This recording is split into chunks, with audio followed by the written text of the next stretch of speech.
এক থেকে শুরু করে পরপর সংখ্যাগুলির বর্গের যোগফল আমরা কি করে নির্ণয় করব। ধরো 1 স্কয়ার আছে, 2 স্কয়ার আছে, 3 স্কয়ার আছে, এরকম করে বলে দিল যে 20 স্কয়ার এইটা সমান কত হবে। তো এটার জন্য একটা সূত্র আছে, সেই সূত্রটা আগে বলে দিচ্ছি। সূত্রটা লেখার জন্য আমরা ধরে নিচ্ছি যে 1 2 3 এইভাবে করে n কতগুলি আছে, n পর্যন্ত বা টোটাল n টি সংখ্যা আছে, সেটা স্কয়ার মানে n টি সংখ্যা স্কয়ার 1 থেকে শুরু করে n পর্যন্ত সংখ্যাগুলির স্কয়ার কত হবে।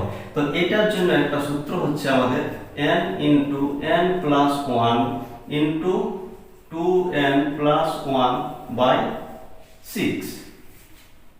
কিভাবে n মানে ধরে নিচ্ছি কতগুলো, ধরে নাও এটা 1 square plus 2 square plus 3 square, এইভাবে ডট ডট দিয়ে ধরে নিচ্ছি আমরা 20টা আছে, 20 পর্যন্ত স্কয়ার, এটার মান কত হবে।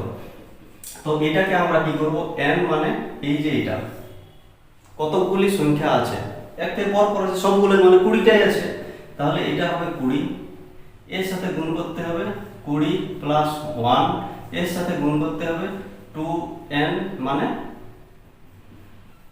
20 প্লাস 1। তো এইটা 20 দুগুণে আমরা একবারে 40 করে দিচ্ছি, ঠিক আছে। এটা বাই 6 কত হবে, 20 ইনটু 21 ইনটু 41। এর সাথে এটাকে আমরা ভাগ করব 6 দিয়ে, 2 দিয়ে ভাগ করলে এটা 10 হবে, এটা হচ্ছে 3 এটার সাথে 21 হচ্ছে। এখন 41 আর 7 আর 10 এর গুণ করব, কত হবে, 41 আর 7 এর গুণ করলে হচ্ছে এইটা, আর এই শূন্য বসিয়ে দেবো, মানে এইটা হলো এই 1 স্কয়ার 2 স্কয়ার 3 স্কয়ার, এইভাবে পর পর সংখ্যাগুলির বর্গের যোগফল 20 পর্যন্ত 2870। এটা এইভাবে আমরা করব। এখন কারো মনে এই সূত্রটা নাও থাকতে পারে যে এই যে n তারপর n প্লাস 1 তারপরে 2n প্লাস 1 বাই 6, এই n জিনিসটাই মাথায় ঢুকতে চায় না। তো সেই ক্ষেত্রে তাদের ক্ষেত্রে আমরা বলবো কি, এই 20 লিখবে, শেষে যেটা আছে সেটা, তারপরের সংখ্যাটি লিখবে 21, তারপরে এর দুগুণ করে 1 যোগ, মানে 20 দুগুণে কত হয় 40, আর 1 কে 41 হচ্ছে, সেইটা গুণ করে আমরা 6 দিয়ে ভাগ করব, এটাও সেই একই হবে, ঠিক আছে। তাহলে এটা হয়ে যাচ্ছে 7 কে 7 4 7 28 আর 0 2870 হচ্ছে হলো। এরপরে আরেকটা যেটা আছে সেটা আমরা করব, যদি পরপর সংখ্যাগুলির কিউব বা ঘনফলের যোগফল নির্ণয় করতে বলে, তাহলে আমরা কি করব। এখানে দেখো বলে দিচ্ছে 1 এর কিউব প্লাস 2 এর কিউব প্লাস 3 এর কিউব, এরকম করে পর পর বলে দিল 10 এর কিউব পর্যন্ত কত হবে। এটার যে সূত্র, আমরা প্রথমে এই সংখ্যাটির সূত্র 1 প্লাস 2 প্লাস 3 পর পর করে n পর্যন্ত যেটা হয়েছে, সেটা কত ছিল আমাদের সূত্র, সেটা ছিল আমাদের, এটা যদি আমরা n পর্যন্ত ধরি, সেটা ছিল আমাদের n into n plus 1 by 2। তাহলে এইটার ক্ষেত্রে যদি সবগুলোরই কিউব হয় এবং পরপর সংখ্যাগুলির ঘনফলের যোগফল নির্ণয় করতে বলে n পর্যন্ত থাকে, তাহলে আমাদের n into n plus 1 by 2 এটা আছে, এইটাকে আমরা এর বর্গ করে দেবো, তাহলে এর সমাধান পাওয়া যাবে। তো চলো একটা উদাহরণ দেখা যাক।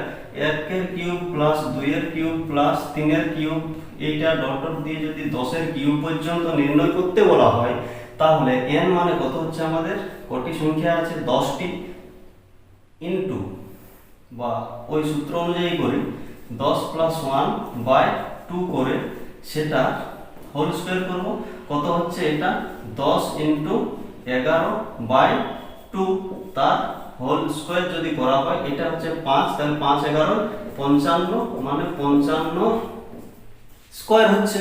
এইটা কত হয়ে যাবে, 5 5 এ 25 আর 530, এই সংখ্যাটি হলো এর উত্তর। এখন যদি বলা হয় যে এটা 1 থেকে আছে, ঠিক আছে, যদি এটা 1 থেকে না বলে দিল যে 5 এর কিউব, 6 এর কিউব, এরকম করে পরপর 10 এর কিউব পর্যন্ত সংখ্যাগুলির যোগফল নির্ণয় করতে বলে, তাহলে আমরা কি করব? দেখো এইটাকে একটা সংখ্যা ধরে নেব এবং এর আগে কি আছে 1 এর কিউব প্লাস 2 এর কিউব এরকম করে 4 এর কিউব পর্যন্ত আছে, এটাকে একটা পার্ট ধরে নেব। প্রথমে আমরা কি করব, এইটা যেটা আছে এইটার ঘনফল নির্ণয় করব।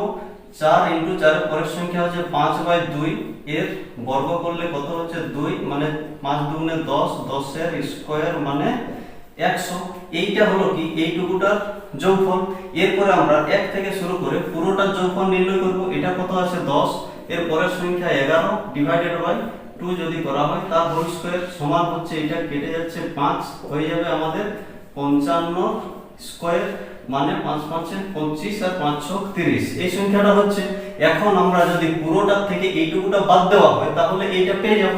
তাহলে পুরোটা কত, এইখান থেকে এই 1 থেকে শুরু করে 10 পর্যন্ত এটা হচ্ছে, এইটা কত 30 25, বাদ দেব এইটুকুটা কত 100। তাহলে আমাদের হয়ে যাচ্ছে 5 2 9 2। এই সংখ্যাটা হবে 5 থেকে 10 পর্যন্ত সংখ্যাগুলির ঘনফলের যোগফল। আমরা এইভাবে নির্ণয় করব।